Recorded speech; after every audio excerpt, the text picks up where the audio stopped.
So you okay? Can you go on? Get him a body bag! Yeah! All right.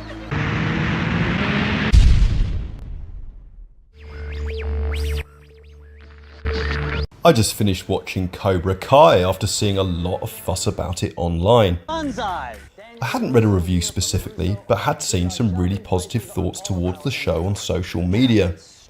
Like so many 80s kids, I was obsessed with the original film. A film with so much heart and so many fist-pumping moments, it was impossible not to love. Following seeing it, I even took up karate at my local leisure centre and stuck at it for years.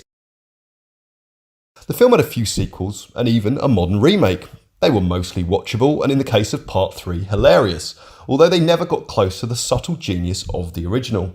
One of those lightning in a bottle movies where everything just comes together perfectly. Cobra Kai is YouTube Red's, now known as YouTube Premium's, first big show, and we are treated to the return of Ralph Macchio as Daniel LaRusso and William Zabka as Johnny Lawrence. Set 30 years after the events of the first film, Johnny, the villain of the original, is down on his luck and still suffering, following his loss to Daniel in the 1984 All-Valley Karate Championship. He's drunk a lot of the time and struggling for work. Daniel's fortunes have gone the opposite way and he is now a highly successful car dealer, and the LaRusso brand is scattered over billboards everywhere. The series follows Johnny's story as he reopens the Cobra Kai dojo and starts taking in meek local kids who have been bullied and downtrodden at school, and training them up in the ways of Cobra Kai style karate. Johnny is estranged from his own kid, the very troubled Robbie, who starts working for Daniel LaRusso at the car dealership. Robbie and Daniel become friendly, and what do you know, Daniel starts to train him in karate too. A series of unfortunate encounters revives Daniel and Johnny's rivalry. Their respective trainees are not friendly either, and so the stage is set for a big showdown. So, what did I make of it all? Like so many kids of my generation, I've grown very weary of rehashes from a creatively bankrupt Hollywood. Cashing in on well-known intellectual properties reduces risk for investors, sure, but it does little for original material. That said, I still find myself being pulled in by certain franchises. The Karate Kid is one such franchise, and Cobra Kai does get a lot right. The music is fantastic, with a lot of Bill Conti's original score used. This goes a long way to bringing back the feel of the original. There are tasteful flashbacks and nods to the original too, a couple of which are truly emotional, especially for someone of my age. Flashing back to Mr. Miyagi and him imparting his words of wisdom once again on Daniel as he's struggling with modern life's problems and clearly missing his now deceased sensei is truly brilliant. We miss him too, and seeing him again in flashback form will bring a tear to your eye. Ali, played by Elizabeth Shue in the original film, is also missing, and it's a real shame. I think I might have found Daniel and Johnny squabbling over her as adults a little more quite amusing.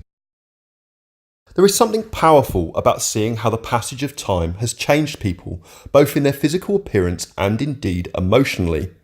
Seeing beloved characters that have aged with us over the years is special and is one of the big strengths of the show. Johnny has become someone you now root for because his difficult background is more fleshed out. He's the way he is for a reason and he's easy to sympathise with. Daniel isn't the sweet young boy from Reseda anymore. If you want to get technical, I kicked his face. His success has brought him arrogance, and his family unit a selection of new problems to deal with. Underneath it all though, he still has a heart of gold and is very likeable. So, did I enjoy Cobra Kai? I felt the first half of the 10-episode series was the strongest. I think its outrageously positive reviews come partly from the bar being set so low by other franchise revivals. Its plot does become slightly meandering and lacks focus, and I was twiddling my thumbs at some points. The story is kinda ludicrous, but still fun, and I almost feel like it's aimed at teenagers more than the older fans of the originals. This despite some of the loving nods to the source material. It's undeniably mawkish and cheesy too, and I felt genuinely embarrassed by some of the dialogue, especially between the kids. When you think back to the simplicity of the original film and the incredible relationship between Daniel and Mr. Miyagi, this does fall short. Overall, I enjoyed the show, but I found it to be heavily flawed and still something of a cynical cash-in on another beloved franchise. I did, however, sign up for YouTube Premium in order to watch it, so I'm definitely part of the problem. Thanks for watching, and I'll see you next time. Lesson not just karate only. Lesson for whole life. Whole life have a balance. Everything be better. Understand?